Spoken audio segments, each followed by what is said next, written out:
welcome to the Research Works Wonders Live.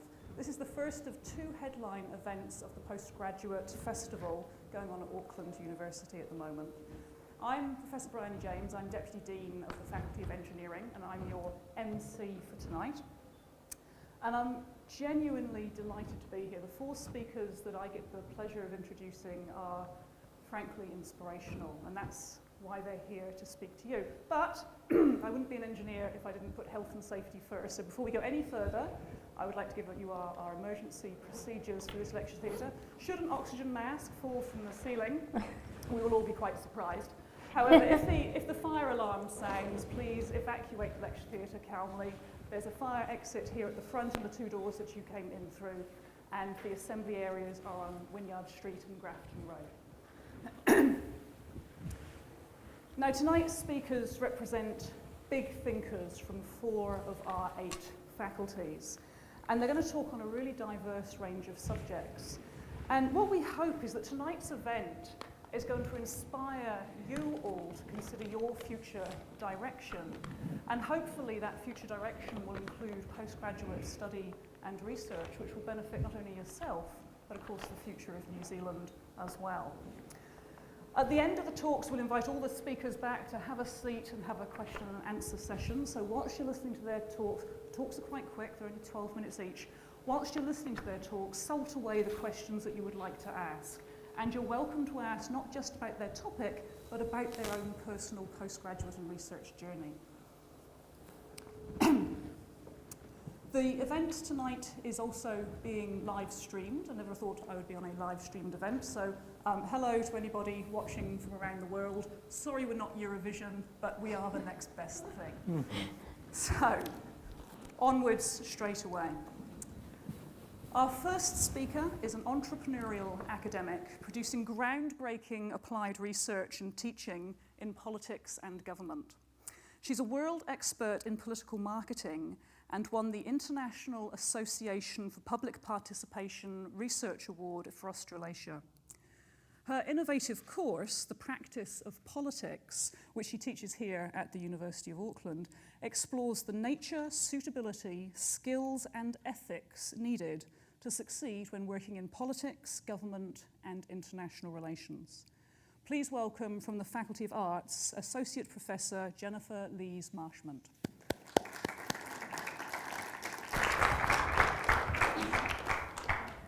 Thank you all for coming here this evening, and then, like Bryony said, thank you to everyone who's watching live from wherever you are. So what I'm going to talk about today is Vote Compass, which is an online engagement tool used in the 2014 election and something that we're going to use in 2017. So my area of study is politics, and politics is all about power. And I look at political marketing, which studies to the extent to which those in power, politicians, parties and government, respond to public views. Vote Compass showcases those public views on policy in elections via a media partner like TVNZ. Now, Vote Compass comes from Canada, and the reason I got involved in it was because of a book I edited on political marketing in Canada while still in New Zealand. And the people who run Vote Compass in Canada asked me to work with them on bringing it to New Zealand, which we did in 2014. And this talk will go over how Vote Compass works and how it helps take the voice of the people to those in power in New Zealand in 2014, as well as what it might do this year. So Vote Compass works by, first of all, identifying the party positions on a range of policy issues through academic research done at the university. And then it offers the public the chance to go online and answer 30 questions or more about their views on those policies. Then it connects the two, and it gives voters a map like the one you can see on the screen behind me, where they find out which party they actually most closely align with. And it's not always who they expect. Sometimes the party they most prefer isn't the one who has the policies they prefer. It also then produces data on what the public think overall, so everybody who does the Vote Compass survey, what they think as a whole about 30 issues. Now, our role as academics is to be an academic advisor and advise on the New Zealand issues and survey questions, and we also fund and manage the graduate research assistants who assess the party policies, which is a key part of the tool. And then most importantly, we analyse the data when it comes in. And during the election campaign, you'll see us will be speaking on TVNZ reports about what the data means, what it tells us about voters' views, and how effectively the parties are responding to those views. Now, in terms of the impact it had in 2014, it had several different important contributions. The most important one was that they put very detailed views of the public on the agenda. Vote Compass is unusual. It's much better than a standard public opinion poll because it gives such detailed views on a wide range of policy issues. And you don't get that in a standard opinion poll because the standard methodology is just too expensive, it's too costly for political parties, media organisations to do. It also, because of the unique partnership with a media partner, which in New Zealand is TVNZ, means that those views get centre front of stage airing during an election campaign. And that's particularly important during campaigns, which we know from research can often focus on personalities, on scandal. If you remember in 2014, there was the dirty politics scandal that took place. And in that kind of situation, Vote Compass is really important and valuable in keeping policy, detailed, serious policy, on the agenda. In 2014, it was incredibly exciting to be involved as an academic because for once we were engaged in direct, impactful research that was actually having a direct effect. And I remember the first day it was launched, and I went on Breakfast TV in the morning to talk about the tool, and then I did a pre-recorded interview about it, which then played on the 6 p.m. news that evening. And then I went home because it was officially launched, and I remember watching online as the numbers who were doing it went up. Each time we refreshed the page, it jumped up 20,000 or 50,000. And it was just such an amazing experience to know that because of being an academic and working at the University of Auckland, we had actually managed to engage New Zealanders directly in talking about politics and policy during an election. We don't often get such instant feedback, so it was really great. The other wider impact was that of democratic impact. So first of all, it engaged people on policy. So we actually got over 330,000 people who did the tool in 2014. And that's actually the most per capita for any Vote Compass up to that point. The equivalent in the UK is at least over 4 million. So it's actually a really large number. The other thing it did was it increased voting enrolment. So the Electoral Commission, who are also another sponsor of the online Vote Compass, found that over 13,000 people actually enrolled after clicking on the button on the advert on the Vote Compass page saying click here to enroll. So it drew people into Vote Compass, and then it drew people into actually enrolling to vote. And it may also have increased voter turnout because turnout rose in 2014. Now, more indirectly, but still importantly, we think that it encouraged government to think about inequality. So what happened was Vote Compass data comes in sections. So normally we get a report on what people think about housing, and we do a media thing on that. And then we'll get something on the economy and education and health and so on. And we do a media report on each kind of theme of policies. What I began to realise, though, towards the end, particularly with my political marketing research expertise, was that there was actually an overall trend through all of this data that was important, that we hadn't noticed until we looked at it overall. And I suggested to TV and said, look, we need to do a final wrap-up story. And they did. They produced this video called What Vote Compass Taught Us. And they played it on election night in that very quiet period before the election results come in, when some brilliant academics like Ray Miller managed to talk about all sorts of things until we've actually got some results. And in this video, I noticed that overall the data had showed that the government really needed to address a very strong underlying concern that voters were expressing by ordinary New Zealanders, that not everybody was doing as well as they could, and that even national voters, national leaning supporters or high earners were concerned about this. They were really concerned about inequality. 2 days after winning the election, John Key, the then Prime Minister, even though he'd won a major election and a major victory, he noted that he needed to pay attention to this. So he said there's a legitimate concern from New Zealanders right across the income spectrum about helping people. And he said, I just think we need to do work on that issue. And I've said to the Department of Prime Minister and Cabinet this morning, I want to see more advice on that. And that was echoing some of the themes that we had generated from Vote Compass. So it was really important. A month later, they announced proposals to increase welfare. And there was actually the biggest, first real increase in welfare benefits in 44 years. Now, I'm not saying that the link between Vote Compass and government action was direct. It's never quite that simple. Impact isn't that easy to prove. But I think by raising New Zealanders' concerns about inequality in 2014, going through that smog of dirty politics and National having a clear victory to say, actually, there's still an underlying concern here. We at the very least, reinforced what John Key and the government was already thinking. More importantly, because I added in a political marketing expertise, which doesn't just say what are the nice policies or what's nice to have, but says, is it going to be politically beneficial? I made it clear that it would be worth them considering acting on it. Because, in fact, if they didn't, there was a risk that the public would see them as unresponsive and they would lose touch. And this really illustrates the potential for political marketing, the research that we do at the university, and Vote Compass to help convey the public's voice to those in power. You wouldn't have found those underlying trends via any other form. So it was really important. And then the last significant point is the warning signs that Vote Compass identified for the major parties, some of which they listened to, some of perhaps they didn't. So the Vote Compass survey and a post-election survey we did identified a number of lessons for them that we now know 3 years later were very valid. So first of all, for Labour, the concern was not so much that the policies were a problem. In fact, a number of policies were very favourable. But it was that the leader wasn't seen as being in touch enough, and they weren't seen as capable of delivering. There's no point having great policies that people love if people don't think that you're going to deliver them. You've got to be able to actually do it in power. And then for National, it was that it's not just the economy, it's also inequality. You can see from the graph that although the economy was the top issue, and National campaigned on that, that was a major strength of theirs, inequality was a very, very close second. So even then, before the housing crisis that we see now in 2016-17, there was concern about inequality. And there was a number of statistics that backed this up.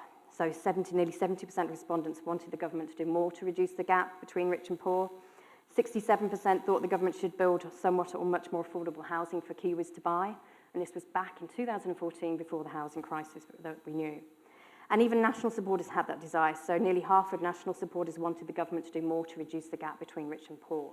So it was a concern. And here we are 3 years later, 2017. These issues are at the forefront. National's beginning to lose its image for being touched. Labour is still having to work on being seen as a party of government able to deliver.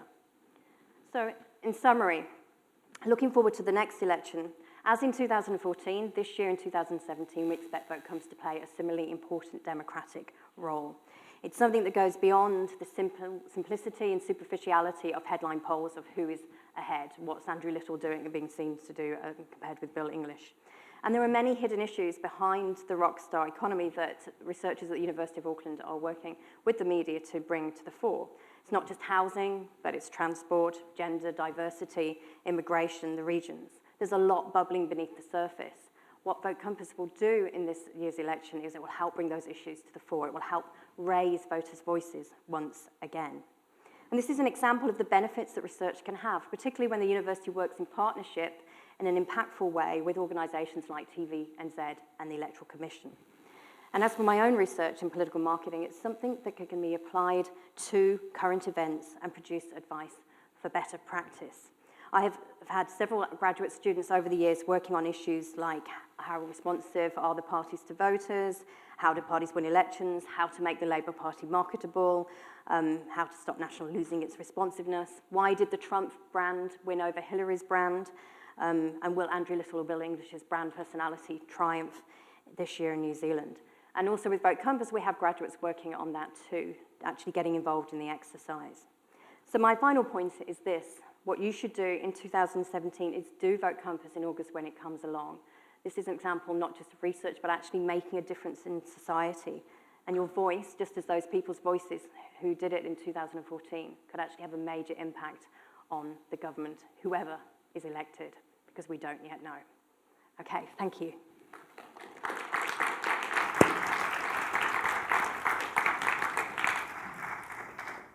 Thank you, Jennifer. I think it's reassuring to think that as we go into the election in 2017, we will see policy front and centre rather than simply headlines. And it's nice to think that University of Auckland is helping to drive that. Our next speaker leads the Maurice Wilkins Centre at the University of Auckland. Now, this is a National Centre of Research Excellence, or a CORE, and it promotes a multidisciplinary approach to discovery of new medicines and vaccines. His lab at the university's School of Biological Sciences focuses on the human immune system, especially understanding how immune cells can be used in cancer therapy. To talk about his research, please welcome from the Faculty of Science, Professor Rod Dunbar. Thanks, Barney. The IT is not quite playing ball. There we go.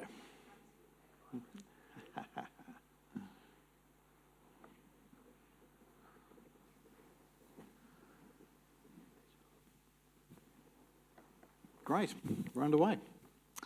Well, thanks for coming out, everybody. Great to see so many excited young faces in the audience. The title of my talk is A Radical Approach to the Future of Cancer Treatment. I'm going to take you through some of our research work as we go. Because it's hard to see, I'm going to turn the lighting down a little bit. I know this is going to annoy everybody who's set up the video so carefully, but it's just not quite bright enough. Let's see. It's just bleaching out the slides a bit much. You can't really see what's going on, can you? There we go. How's that? Is that still okay for video? Excellent. Now, cancer treatment is changing really rapidly, and what I'm going to tell you about is just some of the stuff that's going on around the world, but also what contributions we're making locally. And the contributions we're making locally depend on students and the postdocs who help supervise them. So this is some of my group a few years ago when we had a retreat up the coast a little bit to talk about ideas. And after your undergraduate degree, you can come and join groups like ours and work with great people, particularly young people who are further along the chain than you, doing doctorates and things. So the thing we're particularly excited by at the moment are the changes in cancer therapy. And cancer is still an absolutely dreadful disease at the moment, but it's changing really fast. And there's genuine hope that cancer is curable. And we can see that in some patients already who are being cured by the latest therapies. And fortunately for your generation as students, cancer is going to be a completely different disease by the time you are potentially going to suffer from it, from what your parents have gone through. And potentially it's going to be a manageable chronic disease, much like arthritis or heart disease or some of the things that don't kill you immediately. And that's a wonderful thing. And part of the reason for that, major reason really, is that immune therapy is taking off. Immune therapy for cancer is a genuine revolution in cancer care. It's a bit like shown in this revolutionary picture. The Bastille has been sitting there. Cancer has been unassailable for quite a long time in many cases. And suddenly the walls are beginning to come down. And the reason for the excitement is this. There are new drugs that have suddenly turned up that are able to treat even the most advanced and rotten cancers, the kind of diseases like malignant melanoma, where if it spreads through your body, you typically have maybe 6 months to live and a miserable life at that. And patients who have tumours spread throughout the body, if they respond to this therapy, the tumours melt away over a period of months to a year, and most importantly, they stay away. And that's a really remarkable change just over the last few years. Crucially though, the problem at the moment is that this only works in a minority of patients who are treated. So some patients have these dramatic responses, but it's still only a minority. And some of the drugs that are doing this are things like the drugs announced here in the Herald, for those of you that read newspapers. There's been a lot of publicity about these drugs over the last couple of years as the government's finally moved to fund these drugs. They're expensive, but highly effective in a small number of people. Now, the real revolutionary thing is that these drugs are not doing the same kind of thing as traditional chemotherapy. They're not targeting the cancer cells. This is a section, a little slice of a patient's tumour, and these individual blue blobs are individual cancer cells with their grey nuclei shown here. And traditionally, chemotherapy has targeted just those cells. The new thing is, the new therapy is targeting these cells that are found in some people's tumours. These are immune cells, and particularly they're a form of immune cells called T cells, which we'll come to in a moment. And that's a revolution. Now, we're a mixed audience, not everybody knows what a cell is, so a little revision here. Cells, of course, are the building blocks of the body, and you know that you came from a cell because you know you came from a single cell embryo, shown here. That's half from your mummy, half from your daddy, or as my kids would say, mainly mummy, because they think I had very little to do with them, which I guess is fair. And that single cell divides into 2, and then 2 into 4, and 4 into 8, and eventually in your adult body you end up with a very large number of cells, 50 trillion. That's a very large number. We don't, though, all look like big blobs of that shape, and clearly something has happened to the cells as the cells have grown. And what happens is, of course, the cells on the outside of the ball decide they're going to turn into things like skin, and the cells on the inside of the ball decide they're going to turn into things like bone and muscle. And so in the adult body, you end up with about 400 different cell types, shown here as little slices through the middle of cells. And there's some fascinating cells. And here are the cells that form endothelium. They form blood vessels. They like to form tubes. Here are some cells with hairs on the top. They like to sweep mucus along your respiratory tract to help protect you from pathogens. And here's a little swimmy cell that only half of us make. Now, despite my fondness for that particular cell, it's not my favourite. My favourite cells are these guys. These are immune cells, and these are the kinds of cells that go around the body looking for trouble. They're looking for the things that can hurt you, and they help defend you against the baddies that are out there. And the particular cell that we're interested in is the T cell, but we can culture a lot of these different immune cells quite simply because we can find them in the blood. These cells go through the bloodstream to get out to the tissues to find baddies and kill them off. And so we can take a blood sample and we can purify a lot of these immune cells, including the T cells we'll talk about in a moment. What we can do is we can put them in a plastic dish like this, and we can cover them up with some nice nutritious fluid, pink fluid here containing vitamins and minerals and amino acids and sugars and things. And then we can stick them in a warm environment, which is an incubator, nice wet warm thing, a bit like your body, 37 degrees and nice and full of fluid. We can look at them in the microscope, we can study them with various sophisticated techniques, and we can even freeze them down. We can cryopreserve them in a particular medium that puts them in suspended animation for a period of time.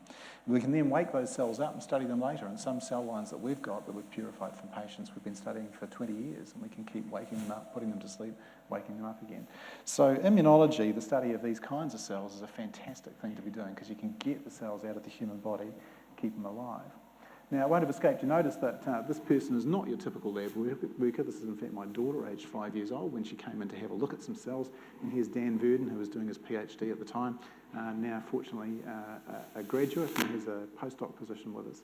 And Amelia and my other kids love looking at cells, but actually, it's got to be said, they're pretty dull to look at when you first look down the microscope. Here's typically what you might see. This is about 1/10 of a millimetre across, and these little blobs here are cancer cells stuck to the bottom of a plastic dish. And when you look at them, they not really do much. They just sit there and they don't move very much. And you can see they're kind of transparent, they've got features to them, but not especially fascinating. Fortunately, though, what we can do is we can film these guys, and we can actually see how they interact with other cells using video time-lapse microscopy. And so what I'm going to show you in a minute is these cancer cells interacting with some of these immune cells that can harm the cancer. And these cells are called T cells. And they're capable of killing the cancer cells, as we'll see.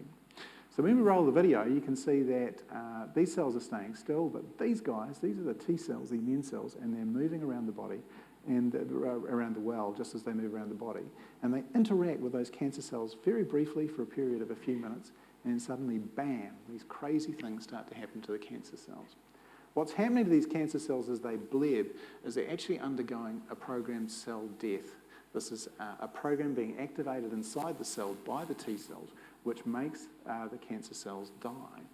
And these T cells are actually good enough that they can bounce around in the cell culture, and over a period of hours they can kill several tumour cells in one go. And we can study how they do that, and we can study the molecular biology behind that.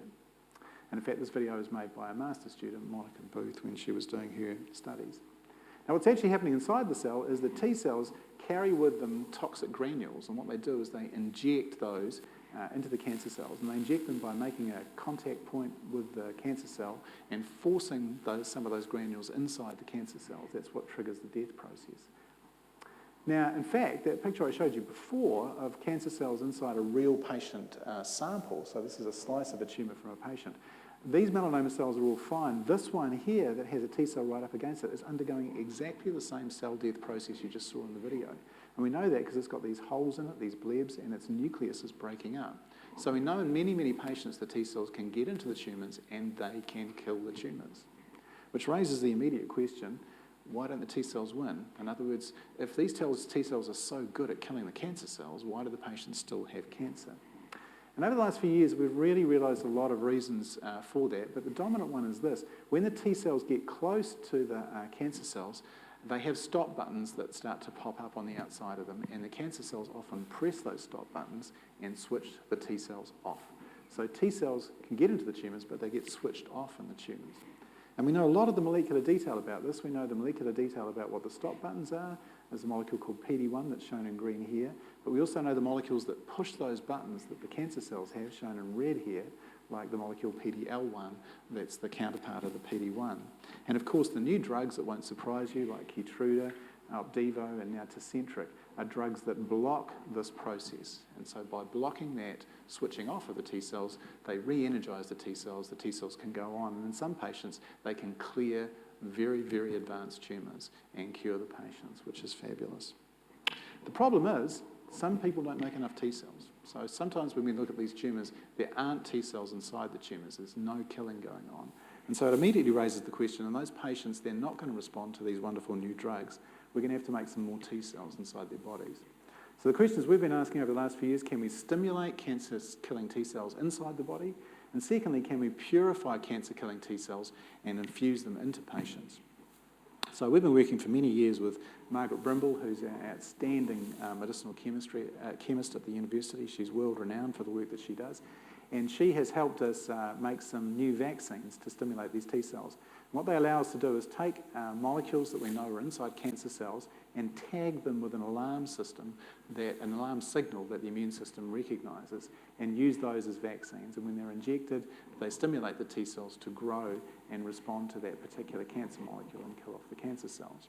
And those alarm signals are derived from bacteria. So effectively what we're doing is we're taking a cancer molecule that hasn't been recognised and we're making it look bacterial so that the body wants to attack it. And this technology is now quite advanced, and so we've just started, just this year, a company called SatVax, which is a United States company, a collaboration with a drug development group over there. And just last week, Margaret and I were over in San Francisco for the kickoff meeting for this company, and these vaccines are being developed towards clinical trials, many of which will happen in New Zealand, which is fantastic. The second question was whether we could start to purify some of these cells that you saw in the video and actually purify them from patients and infuse them into the patients. And yes, that's feasible, but of course the lab that we're currently using to grow the T cells isn't really suitable. People are coming in and out. We're using some relatively unsophisticated chemicals to grow the cells, and they're not licensed for administration to people. So what we need is a clinical grade cell culture facility, and these used to be very, very difficult to develop. You used to have rooms of operating theatre quality like air and a whole lot of controls on the rooms. But just over the last couple of years, various companies have developed these kinds of containment boxes where you can grow cells inside a controlled environment, and they're safe for clinical use. So the university's just bought a system like this, and it's waiting for installation in our labs, and we're headed for clinical trials of cell therapy where we grow cells in this environment and infuse them into patients. And of course we're getting as well a little robot who looks like this, who will be doing all the cell culture. That's eventually going to happen, of course, but in the meantime this is going to be students, postdocs growing the cells, not little robots. Now what we're really after doing is we want to create an immune system in a dish, and we want to be able to take a patient's tumour, analyse the DNA, figure out what target molecules we should be hitting, and grow T cells that can hit those targets in this system. And that sounds pretty ambitious. What we're trying to do effectively is we're trying to recapitulate this organ. This is actually single cells stained inside a lymph node. These are the glands that swell up under your arms and in your necks when you get an infection. And these are individual cells that are visualised, again, using some fantastic University of Auckland technology. This is a unique microscope that's up at the med school that allows us to do great 3D imaging. And we can see here the channels within the lymph nodes, we can see the individual cells, we can see the blood vessels. These are these are cellular factories. These are factories where T cells get made, and they're very, very sophisticated cellular and molecular devices in the body. But we don't have to build the same kind of sophistication in here. We now know enough about the processes of growing T cells that we think we can replicate that synthetically in the lab. Now that all sounds a bit mad and a bit ambitious, and it probably is, but we've had a lot of confidence about our ability to do this kind of thing by another project that we've just, that's going really well, and that's growing human skin. And what we've invented here is a new way of growing skin on a synthetic material here. That's a patch of skin, human skin, that's been grown on some synthetic material that we've invented. And it's got both layers of the skin when you section it. It's got the top flaky layer and it's got the lower leathery layer growing in it. And the technology we've invented allows us to scale the skin up to sizes about 20 by 20. And so we've formed a little biotech company to take that forward called Upside Biotechnologies. And that company is licensed in some unique things that we developed in the lab, unique cell isolation and culture methods, and they're so efficient that we can take a sample of skin no bigger than a 10-cent piece from a patient, and in 25 days we can grow enough skin to cover the entire body. And that's very, very useful for burns therapy and other injuries. So we're taking this to clinical trials in burns. But as well, we had to invent a unique mesh material, as you saw in the previous slide, and also a unique device for growing the skin, which also happens to serve as a transport device for taking the skin from our lab off to the hospital. And all this work has really been done by Vaughan Feist, who was a bit who turned up to a postgraduate kind of fair like this, decided he wanted to do some postgraduate study, did a master's with us, and then a PhD, and then a bit of postdoctoral time developing this technology. He's now Chief Technology Officer of his own company, Upside Biotechnologies, still working in our lab, but now able to take his technology forward, which is absolutely fantastic. So here's where we're going. We're going to develop an immune system in a dish. It'll probably have a novel device, novel materials, and a novel process. It'll go into this new system that we've got here, and we hope to make huge progress in treating cancer as a result. So just to close, acknowledgements. First of all the fantastic funding we've had from all kinds of different places around the country, but I particularly want to acknowledge the generosity of a wonderful donor who's contributed to this latest project. And the university, you have to know, is really supported by an incredible philanthropic network, both in New Zealand and overseas, who really support a lot of this work. And these philanthropists are crucial to driving forward your studies and our work. But particularly, I finally want to draw attention again to the team. This work doesn't happen without great students and great postdocs. And that means you guys. We need you to be interested in this work, excited about it, and willing to lend your time and your brains to these fantastic efforts. So basically, it's an invitation. Come join us, change the world. Thanks very much.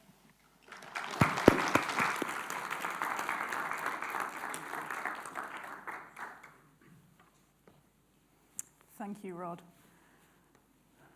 Cancer and disease are scary things.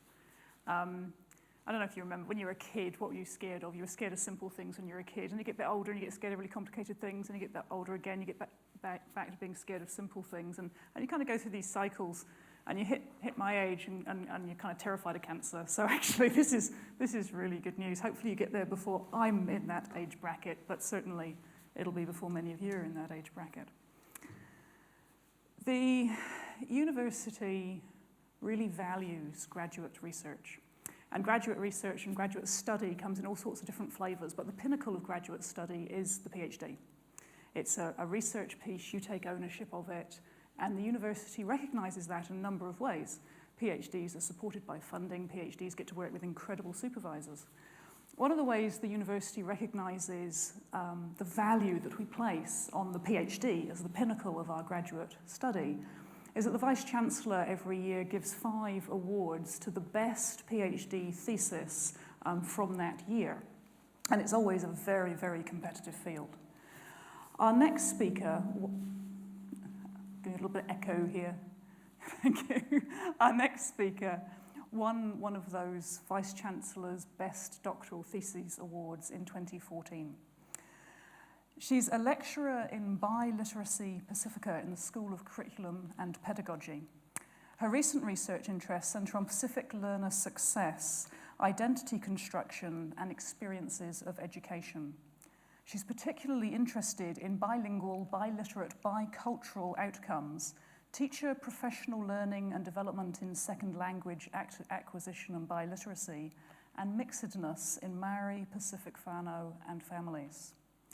To share stories of education transformation from the Faculty of Education and Social Work, please welcome Dr Rae Si.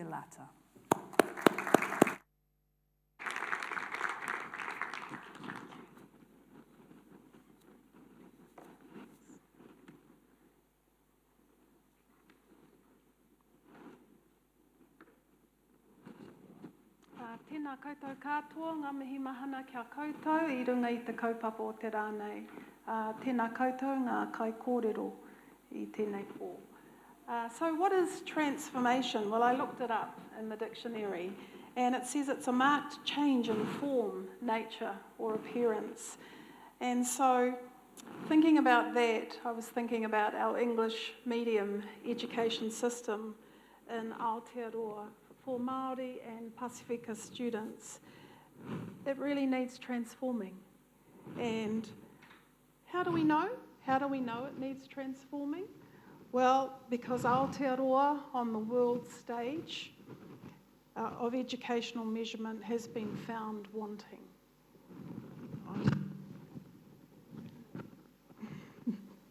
Having the largest gap between those who are achieving and those who are not. And of course, there are certain groups of learners who are overrepresented in that group who are not achieving. And so I've been very privileged to work in this space. I haven't been a researcher for very long. I'm a practitioner. I've been a teacher for many, many years. And so I kind of was just welcomed into this space, and I do want to acknowledge the university and the people who have supported me through this journey, because I came into it as a teacher, and I've moved through into becoming a researcher and a lecturer, and I am privileged to do so. So, as Paikia Apirana in Whale Rider, Witi Ihimaita's book and film stated, she said, "I come from a long line of chiefs. I'm not a prophet, but I know that our people will keep going forward all together with all of our strength." And that is our desire for Māori and Pasifika, that we will go forward and that we will be successful within education as who we are. And so my work has been fundamentally about that. Pacific peoples in Aotearoa, New Zealand come from the linguistically and culturally rich, diverse islands of Te Moana Nui a Kiwa, or the Pacific Ocean. Many, like myself, are descendants of mixed Māori, Pacific and Pākehā pioneers. Many of the Pacific children now in primary schools in Aotearoa are second or third generation children of parents and grandparents who came in search of educational opportunities for their children.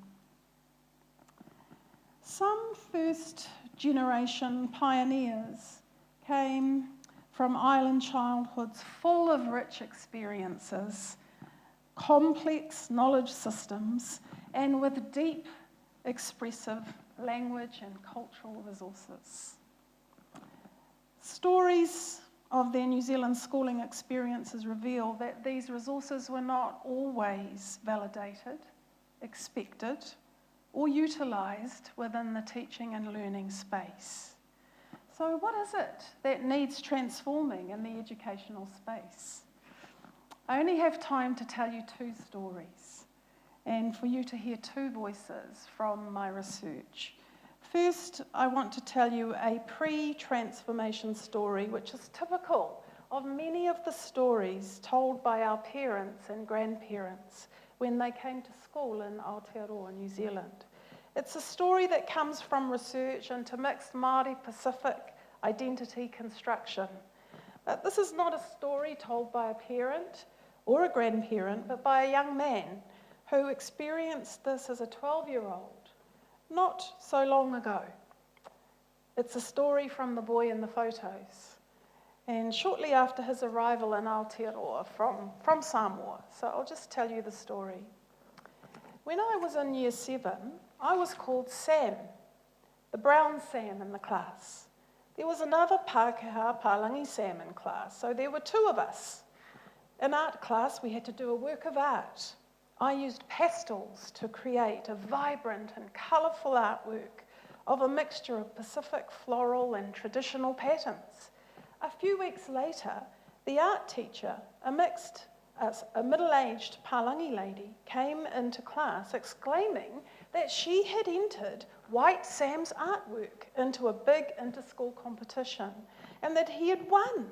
At a formal assembly, we all watched Sam receive a certificate with congratulations from the principal and the art teacher, and a prize pack of a phone card credit, stickers, and some other stuff. Pretty big deal at that age. It wasn't until the next art class, when the winning artwork was shown, that I realised it wasn't the other Sam's artwork. It was mine that had won. In shock, I went and told the art teacher that that was my artwork, not the other Sam's. All I had written on the back was Sam. She was dismissive of my shock, saying she just didn't know. When I asked her if I would at least get the prize pack for my artwork, she told me it didn't have anything to do with her and to talk to the other Sam about it. I approached him saying, you know, that's not your artwork, it's mine. That prize for that artwork is also mine. He sort of looked sideways and he said, well, I'm already using the phone, but I can give you a phone card and discuss. I said I didn't want anything and I walked away. I couldn't help but thinking if the situation was reversed, that maybe the teacher might have demanded that I restore the prize pack to the other Sam. Well, the boy who told that story still managed to develop resilience and went on to complete graduate and postgraduate study in film, media and television, Pacific Studies, anthropology and digital design. He won the Prime Minister's first Pacific Youth Award for Creativity, which included a 2-year internship at Weta Workshop. And he's currently continuing his dream of creating digital products that tell our own ancient Pacific stories. So there's a guy that we talk about in education, his name is Bourdieu, and he argued that if the knowledge, background and values that children receive from families match schools' values and priorities, then they'll profit from schooling. But if there's a cultural mismatch, they do not profit from schooling. Social inequalities and academic failure are perpetuated when schools do not adequately address this mismatch. So the research that I undertook through my PhD study utilised a Samoan metaphor to talk about Pacific success, the va'atele, or the double-hulled deep-sea canoe. The va'atele literally means big canoe or journeying canoe. It has 2 hulls, not one, and it was employed for deep-sea voyaging.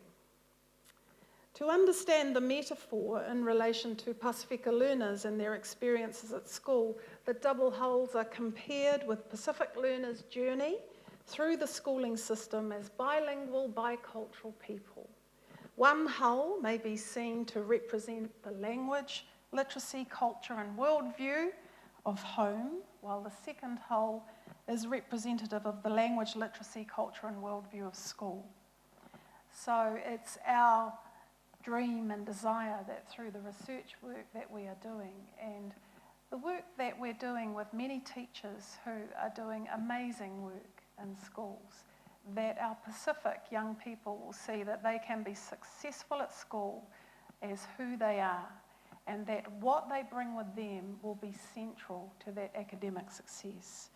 So initial research undertaken over 2 years through a national literacy project with teachers, schools and professional development facilitators enabled us to develop specific dimensions of effective practice for Pasifika learners in English medium classrooms.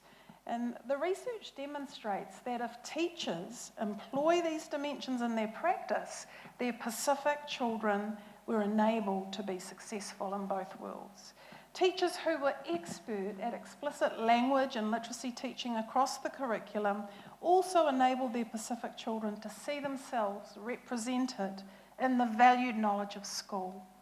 The children were able to maintain and utilise their own linguistic resources and to be successful in both domains. So the development of that initial work in literacy led to a contract with the Ministry of Education to support development of Pasifika dual language texts as well as professional development for teachers in utilising the texts and in enabling their children to utilise the language and cultural resources that they came to school with. So we piloted with Ngangana Samoa, or Samoan English texts in 2014, and with texts from the other 4 main Pacific languages in 2015 and 16, with a significant number of teachers and their children. So the other languages include Te Reo Kukiairani, so that's Cook Islands Māori, Wangahau Niue, that's Niuean, whakatokelau, which is Tokelauan, and whakatonga, which is Tongan. So these books are now available to schools, and they have become a catalyst for teachers to begin to open up the classroom space, to enable it to become bilingual and multilingual. And the impact of that has been quite amazing. And so here are some examples of the dual language texts in Samoan showing change over time and text complexity. And we collected reading data from 114 Samoan children involved in the initial pilot, and they all showed significant gains, not only in Samoan, but in English. So reading in Samoan had a major impact on their reading in English, which is consistent with the research all over the world. So the ministry launched the Pacific Dual Language Text website in December 2016. It's relatively new, and teachers are now able to download digital versions of the text as well as professional development modules to support their practice. So the second story that I'll just quickly tell is from a teacher who participated in the professional development project, and she learned how to utilise Samoan dual language text with the Samoan children in her class. She herself was not Samoan, but she felt enabled to take risks. And this happened through the facilitators taking a co-constructed approach to professional learning and development, where teachers and facilitators problem solve together around how best to do this, how to work it out in the classroom, how it might be enacted in practice. And here is what she said. The bottom line is I failed this child and I've changed. Now I'm really emotional about this because if I failed him, how many other children have I? I've noticed that every single one of my children is now moving, and this has all taken part in the last month or so. It's happened. I'm proof of that, and I'm such a happy person because of that. Often we think we know it all. Actually, we don't. I used to think I was a damn good teacher, and you woke me up on that day. I had to have a really good check of myself and my teaching practice and what was working and what wasn't. And to this day, it's affected me greatly. Now, this program we're doing, oh my goodness, did you listen to those children? Did you hear the confidence? They are teaching me so much. They are so happy to do this. Their language, their lifestyle, everything about them as a person is being acknowledged and accepted in our classroom. And I've actually got goosebumps just thinking about it because it's changed them, and it has changed me. Pretty powerful, isn't it? It's a teacher's voice and her own learning. And so what we've found is that research can have a major impact in changing the way schools operate. It can have a major impact through changing teacher practice, and it can enable Pacifica children and their families to see their valued knowledge and linguistic resources validated and utilised within English medium education. Ultimately, it's about this, that the culture of the child cannot enter the classroom until it has first entered the consciousness of the teacher. And perhaps it's a fitting thing to finish with the words of one of our first Māori graduates and politicians. Do you know who he is? He's on our $50 note. Anybody know? Sir Apira Ngata. And he had a political science degree from Canterbury and a law degree from Auckland, and was the first person in Aotearoa, New Zealand, Māori or Pākehā, to gain double degrees. He was fully successful in both the world of the Pākehā and in Te Ao Māori. This is our dream for our children and grandchildren. And this is what Sir Apira Ngata said. E tipu e rea mō ngā rā o tō ao, ko tō ringa ki ngā rākau a te Pākehā, hei ora mo te tinana, ko tō ngākau ki ngā taonga ao tūpuna Māori, hei tiki mō tō māhuna, ko tō wairua, ko tō ātua, nāna nei ngā mea katoa. Grow and branch forth for the days destined to you, your hands to the tools of the Pākehā, for the welfare of your body, your heart to the treasures of your ancestors as adornments for your brow, your spirit to God, who made all things. Kia ora. Thank you.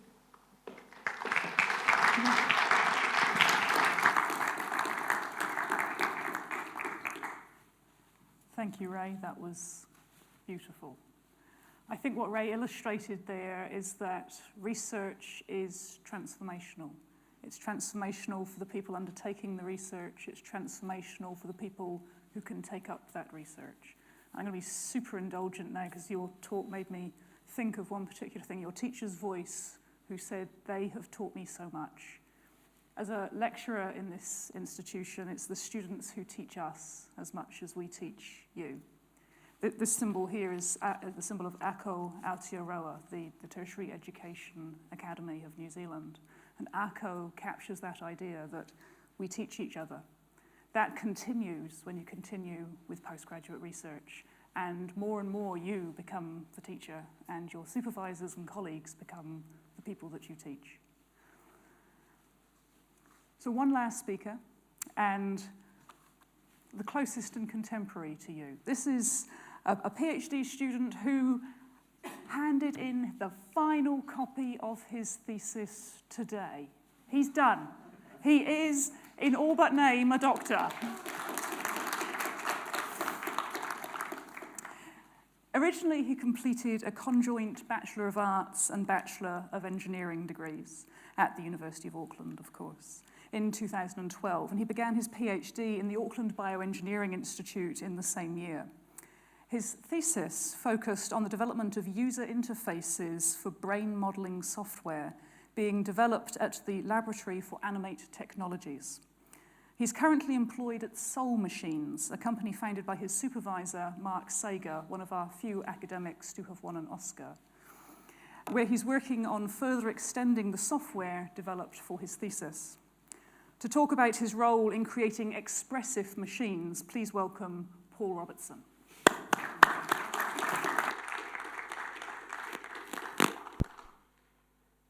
Didn't tell him my password, had to run down here and get that opened up.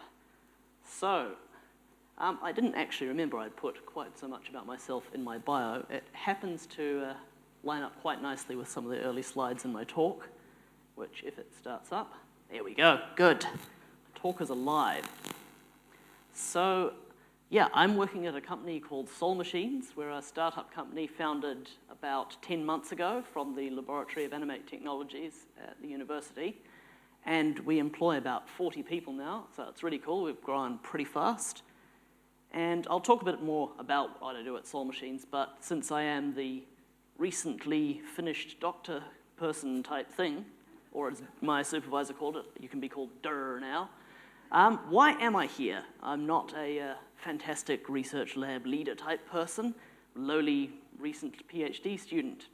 And this is where I forgot I told you all of this in my bio. I did a conjoint degree.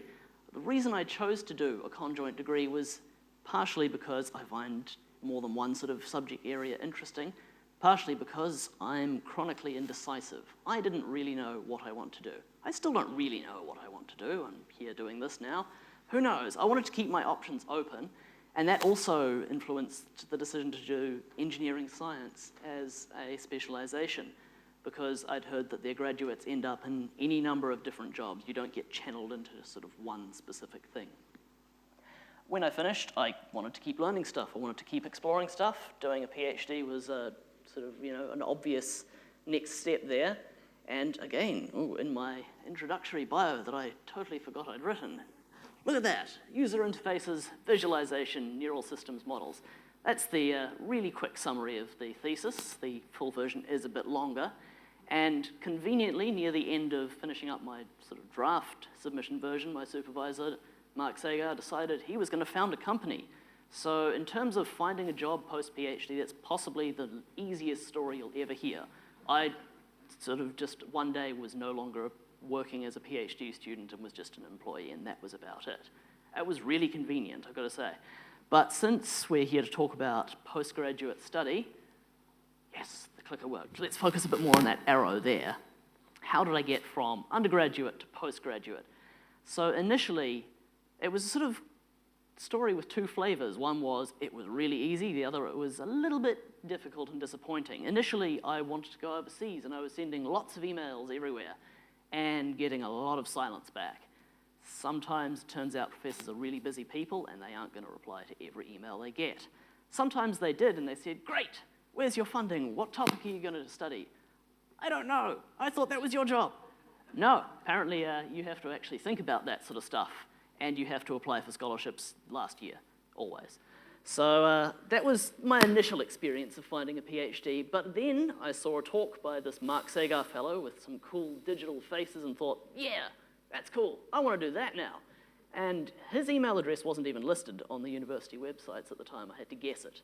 But I did, and it was correct. And he said, actually, I am looking for PhD students, and I have money, which was, wow, that was much better than anyone else said to me. So that was the easy part, after all of the soul-crushing disappointment of silence.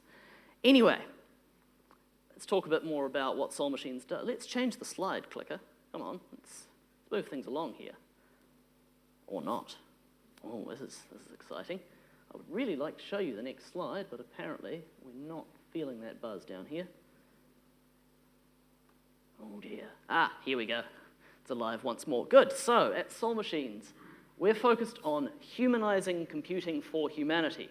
It's a big sweeping statement, but basically there's all this progress that's been made in making computers smart, artificially intelligent.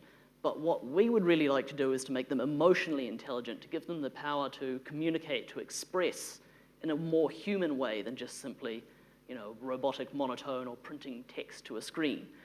And so our focus is to bring those emotions, those expressive capabilities and sort of empathy into the artificial intelligence systems we have. And if the clicker works, we'll see an awesome next slide. The clicker is really slowing me down here. I'm feeling a little nervous about these slide transitions, but there we go. I might just jump in and try and dim the lights so we can see this a bit better. If I click quality projection. Oh yes, the mood is set. Perfect. So you can see three awesome faces here.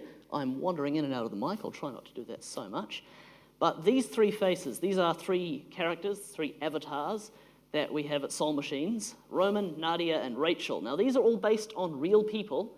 So what we've got is we've got a system to do 3D scans to capture these faces, and we turn them into these vessels, that's a silly word, these vehicles maybe, these engines for emotional expression, because the face is really the key to communication in humans. You think people say it's not what you said, it's how you said it. Were you frowning, were you smiling, were you giggling, giving them a cheeky wink, something like that. That is really a big part of communication that you're going to lose if you just have text, if you just have the good old Microsoft Sam, hello, how are you, kind of thing. So that's the sort of, the crux of giving computers a human face is giving them the ability to express themselves in a human way and to build an emotional rapport with human users. Another cool thing about creating these faces, as you can see, is that you get identity from a face. A face is a big part of how you recognize someone is not someone else. It's pretty key there, and giving computers unique faces is a tool to give computers an identity that we can sort of latch onto and empathize with. Now, another face that we haven't seen up here is the face of BabyX. Now, it seems like this is working now. This is good. BabyX. So I wasn't trusted with a live demo of BabyX. Apparently, BabyX only likes its daddy, Mark Sagar. And so I get a video of BabyX. Now, the cool thing with BabyX is we use it like an experimental way of embodying models of learning. You can hear Mark encouraging it there. Yeah. This is motor babbling. So BabyX is kind of like a real baby, just sort of experimenting with her ability to communicate, to make sounds, to make movements, and learns through encouragement, through positive reinforcement, just like humans do. So here we've got some, it's very encouraging stuff here. Ooh. But what we have is this innate human quality to try and mimic emotions and to try and mimic facial expressions and to try and associate them with emotions. And as I recall, I think we get about another 10 seconds of ahs and oohs here. Oh, very good. So, girl. yes, there we go. Good The girl. reinforcement. The Yeah, reinforcement is key. clever. Okay, let's So do that we again. actually have simulated Okay, you ready? dopamine basically acting as a reward for that. Yes. And the reason is we've built BabyX to have a simulated neural system. So it's not just a pretty face, it's actually got a pretty brain driving it as well. And you can get all sorts of different, focused here particularly on vision, because vision is a very key part of interaction, and computers usually have webcams. And we talked about that dopamine modulation. One thing we tried is teaching BabyX to play Pong by rewarding random sort of action with that bat, rewarding, goodness, that's quite a reward there, rewarding successful hitting of the ping pong ball there. So making all the cool pretty faces wasn't really what I did for my PhD. The engine behind the avatars, which we call BL, stands for brain language, that was sort of more the area that I focused on. BL is something that we developed because humans are complex. Making models of humans is complex. We need to be able to support paradigms and features and models from all these different areas. You can see, for example, neural systems, models, neural networks, for the sort of lower level, really hardwired circuits, biomechanics, anatomy, physiology, getting the facial expressions to be based in realistic muscle movement, but also things like cognitive modeling, the sort of higher level psychological processes. And what I in particular focused on was visualizing the models. So we have these cool 3D visualizations. They're kind of as complex as real people in some senses, and one of those senses is if you've got something a bit wrong, it can be really hard to figure out exactly what's wrong just by looking at a face.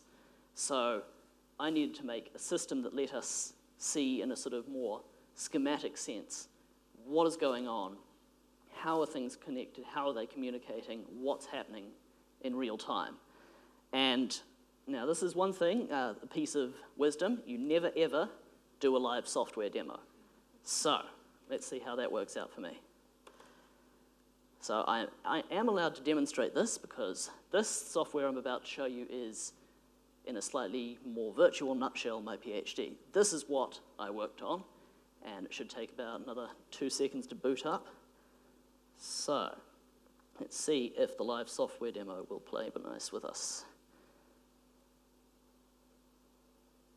There we go. So when I was finishing undergrad and doing some research over summer, I came to the conclusion that I wasn't quite as fussed about the correct answer as I was about making pretty pictures. So this is I think this really sort of sums up that attitude drawn out to the full grandeur of a PhD. So what you're seeing here is I've taken the vision system from BabyX, in particular the motion detection, and I have mapped it onto just a big population of neurons. So what you can see is the sort of simulated synapses lighting up as I wave at the webcam there. So this is, you can see all these different features, but basically this is a way of sort of schematically seeing how things are linked together, what's going on, bundling things together as if they were sort of synapses, so you can get quite a cool color bloom there.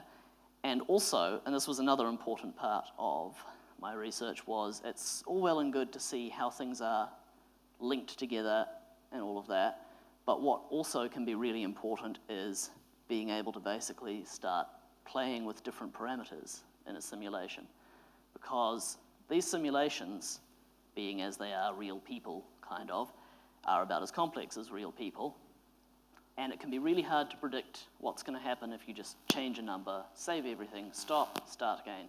Even if you're pretty sure you've got the right parameters, it's still a slow process. So the other thing that I was looking at doing is how can we try and make that happen while the simulation keeps running?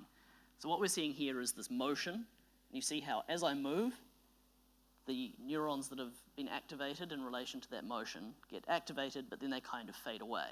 So that's just controlled basically by one parameter. So what I worked on was a way to actually edit this in real time. What would happen, say, if we made the neurons forget things a lot faster? So as I dial that up, you see I just fade away to be seen. I sort of show up, but it's really got to get a bit of flail going there to sort of keep that going. At the other end, what happens if the neurons never forgot anything? So here I am trying to stay really still, but I move a bit, and I move a bit more. You can see these synapses are getting pretty excited here too. Basically, we've ended up with a complete sensory overload. But if we bring it back to where it was originally, it all sort of starts dealing again. So how did we arrive at the exact parameter there? Well, played around with a slider until it looked like you would expect it to look for a human. The cool thing is, since we are humans, we can generally judge what it should look like if it is going to be correct for a human. So the live demo apparently worked. Let's see how long that continues. Unfortunately, I've missed my last slide. There we go. Great. So where do we go from here? What are we doing at Soul Machines? What do we think is going to happen in the future? Future's a tricky thing to predict. I wouldn't hold my breath about any of my predictions being right. The microphone agrees with me there. But for what it's worth, I think we'll see is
dreamy thing for scientists. Oh, I hear myself in the microphone. Who could have really predicted that we'd go from glorified automatic calculator in a room to this thing in my pocket, access to the sum total of human knowledge and the entire back catalogue of cat videos? So it's really hard to say exactly where we'll end up, but the cool thing is, it's not just up to me.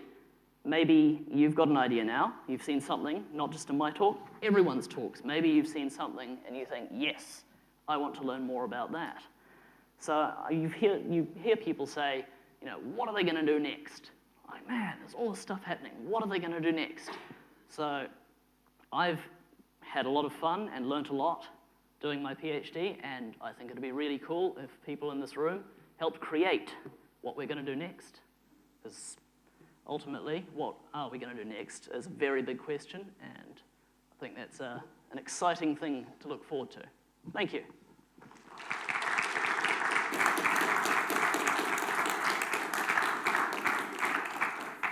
Don't look off. Oh dear. The microphone. The microphone. just take that with you, because we've got questions coming up. You sit yourself down, mate. Thank you, Paul.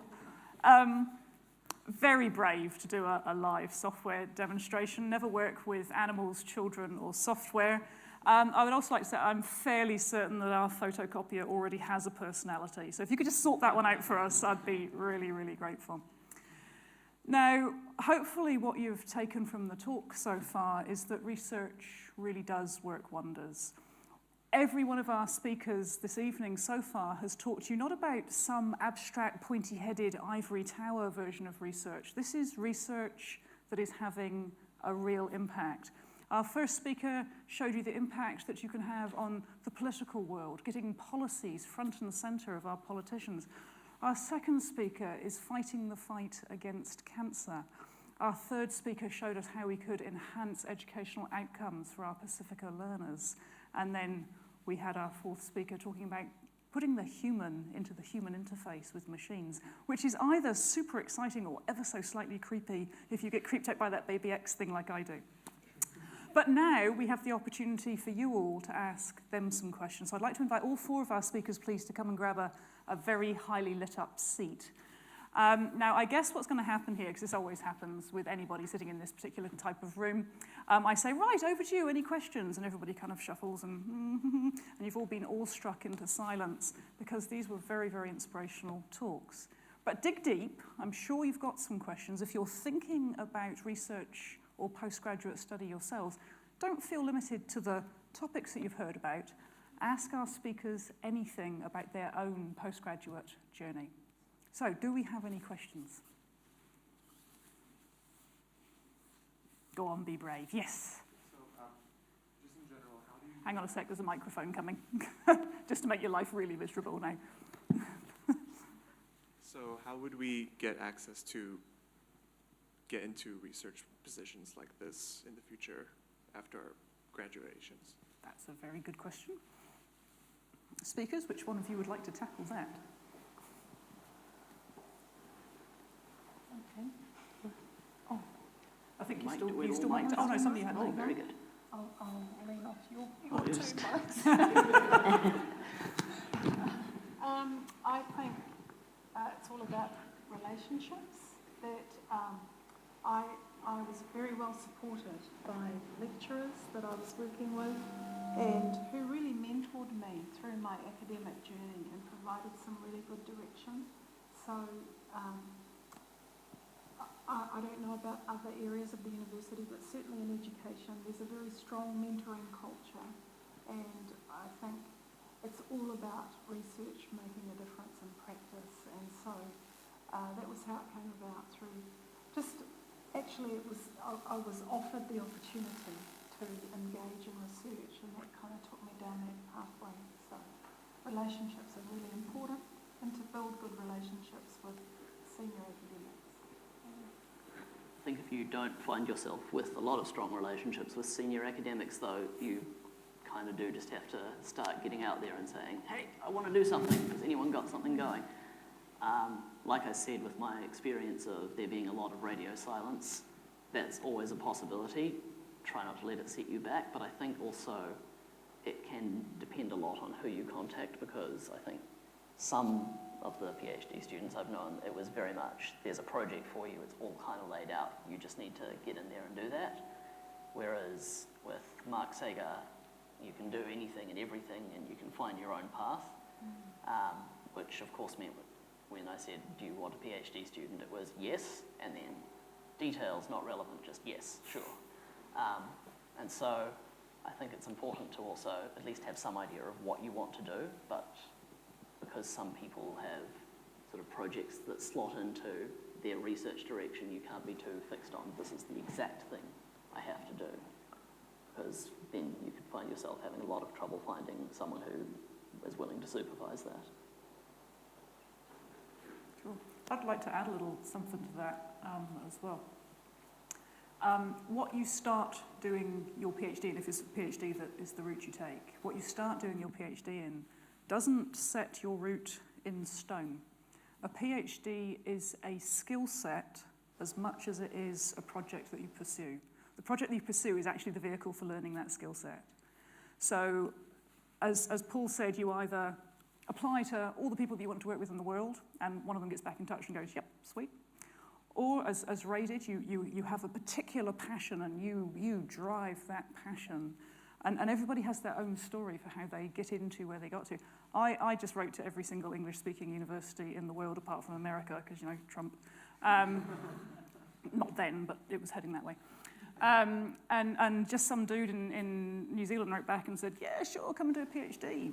And I ended up doing a PhD in aluminium smelting, and now my research is in chocolate. So, you know, you never know where it's going to take you, but it's a skill set that you can apply in a huge range of things. It's not just the pointy-headed, I'm doing a project and that's all I'm going to do for the rest of my life. It's a gateway. It takes you all sorts of places. I think in our space, in our department, you're going to start with an honours or a master's, and then before you go on to your PhD. And how you get into that route is is varied. There are university systems where you can go looking for a supervisor and you can say, this is what I'm interested in, and people look at it. But in practice, it most often happens that you guys approach lecturers you like or people that you know of and say, what do I need to do to come and work with you, and start a conversation. And sometimes labs can't take everybody that wants to be in them. You may have to have some patience about that. But you'll find that researchers aggregate together, and if you can't get into the precise one quite close to the lab that you want to, may be able to take you for honours. And the School of Biological Sciences is also a really great program of summer studentships, and that's an excellent way to get to know people. You get into the department, you spend your summer doing a research project with somebody, you can meet everybody, and that helps you build your contacts so that you can find somebody that you really want to be with. And I think the other thing to say is for the PhDs, it's a much easier route if you can get your own scholarship, and that actually does depend on grades. The university has this system whereby people with the top grades get offered a free ride, effectively, in the sense that your fees are paid and you get a stipend. It's not free for you, obviously. So when you're done here, go back and study, okay? Pull an all-nighter, get an A+. But I've got to say, in that context, it's really important to note not to be discouraged if your undergrad happens to be a little less than stellar.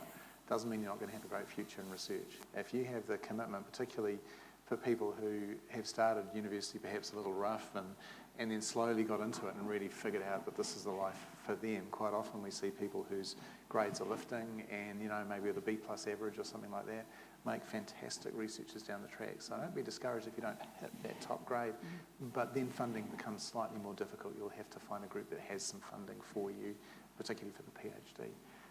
But if you really want to do it, you'll find a way. And just get talking to as many people as possible about how to do it.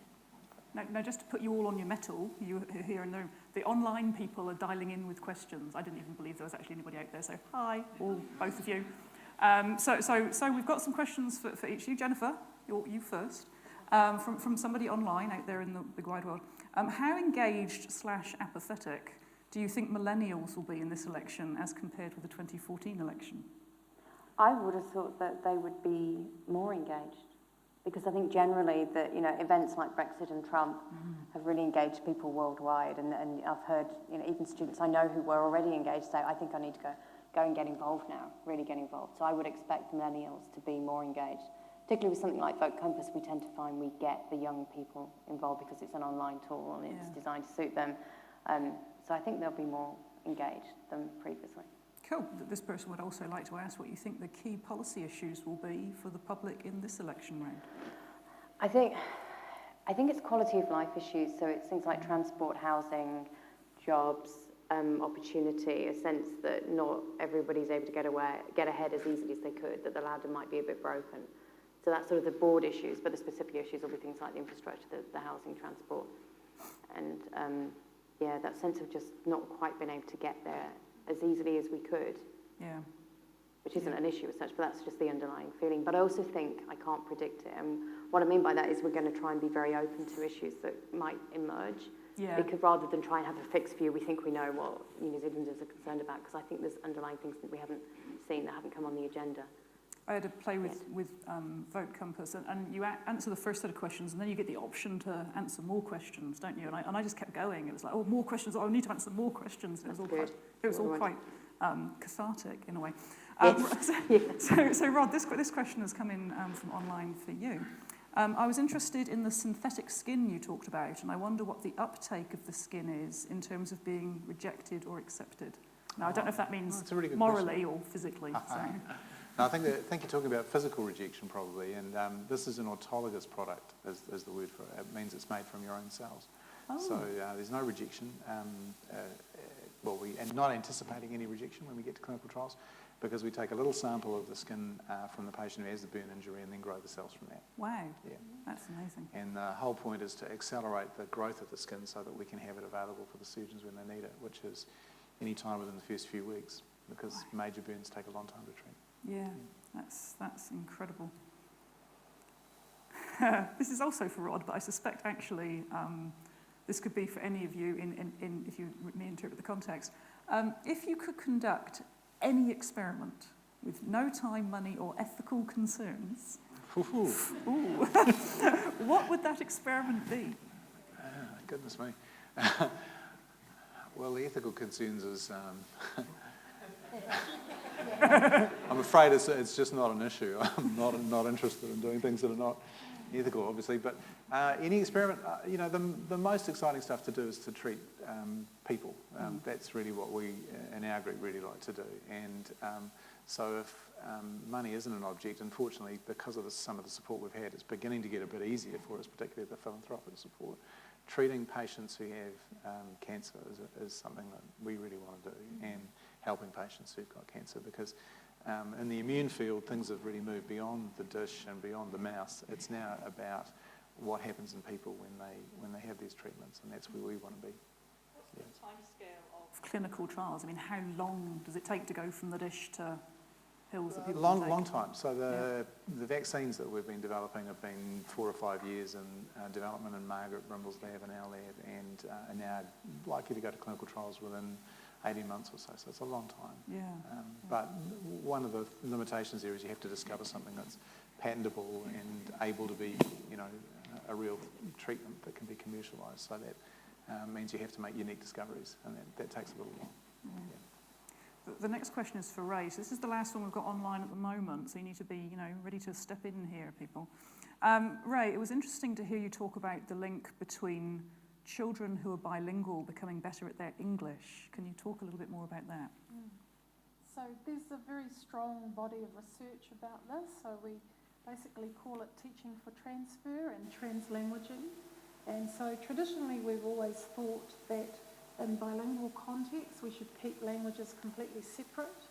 But a lot of the latest cutting edge research all around the world is saying, no, we shouldn't be doing that at all. We should be actually utilising one language to learn in another language as well, because all languages operate out of the same central processing think tank. So I was doing an activity tonight with my teachers in class where we were doing a running dictation, and so what helped them with the Te Reo Māori component of the dictation was also working on the English component. So they were transferring in the process of doing the task. And so the issue with Pacific students and Māori, of course, is issues around language loss is now having impact in academic achievement. Yeah. So if we can continue to strengthen and build first language maintenance, we always see direct benefits for English language and literacy acquisition.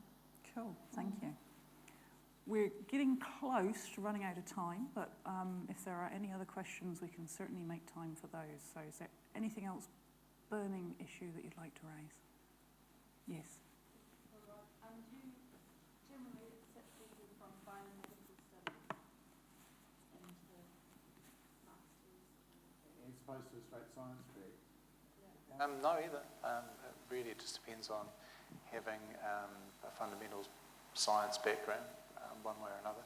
And increasingly, the collaborative networks we've got actually enable interdisciplinary research. So the Maurice Wilkins Centre, we encourage chemistry and biology coming together particularly. So often chemists will be doing projects which are about a fundamental biological question, and quite often the chemists find it relatively easy to come and do some biological experiments as well. Biologists going into a chemistry lab is a slightly different thing. We tend to be a bit clumsy and a bit dangerous. Don't do it. But no, I think if you're asking about biomedical stream versus the BSc, they're both fine in our space. Yeah. Any other questions? If not, we'll wind the evening up. I would like to just remind everybody, because you obviously got some interest in postgraduate study, that the Postgraduate Festival is running for another week and a half. This was the first of the headline events. The next one is next Wednesday, and it's a panel discussion, and the topic is dislocation in an age of connection, and how do new technologies and social media affect social integration. I think actually we could get all of our speakers back to talk about that one as well, because you see there's aspects of everybody's research that speaks to everybody else's research. We are all interconnected in that way. So that said, thank you all very much for coming tonight, and I would ask you all to join me once more in thanking our amazing and inspirational speakers.